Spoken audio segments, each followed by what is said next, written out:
What's going on, guys? Today's going to be the second video in our Knot Tying 101 series, and today we're going to be talking about the stopper knot, which is probably the second most important knot that you could ever imagine, and that's why we're doing it today. So go ahead and check out the video if you like living.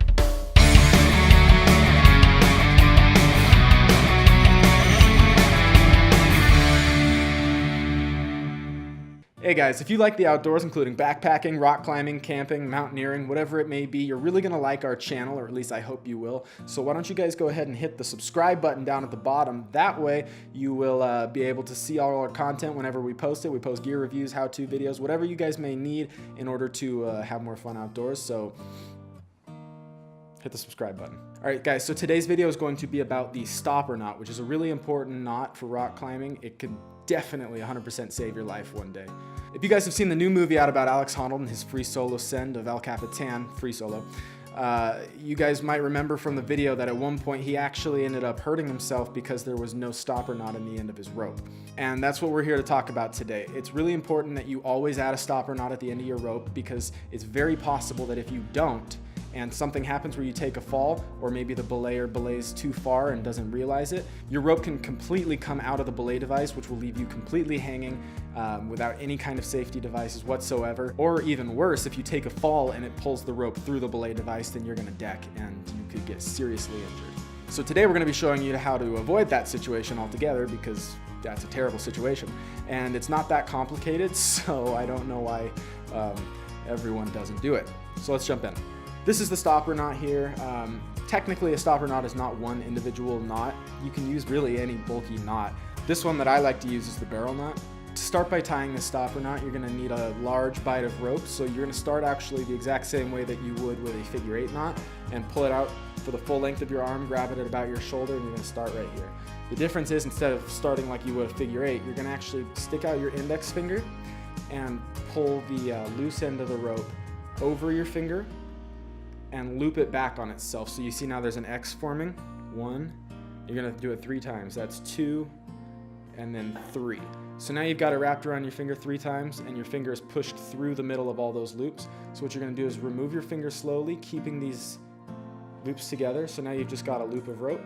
You're gonna take the back end of the rope, or the loose end, and just push it from the back of the loops forward. So it looks like this.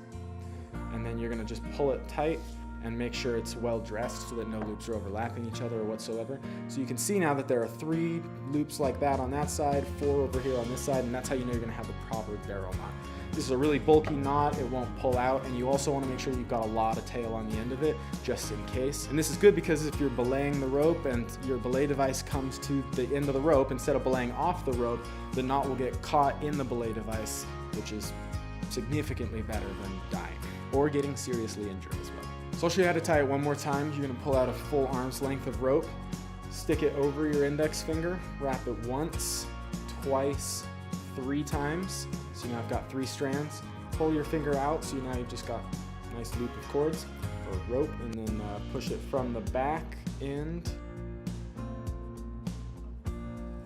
through, and tighten it. Cinch it down, make sure you tighten it pretty well. Make sure you've got enough slack on the end. And there you go, you've got your stopper knot.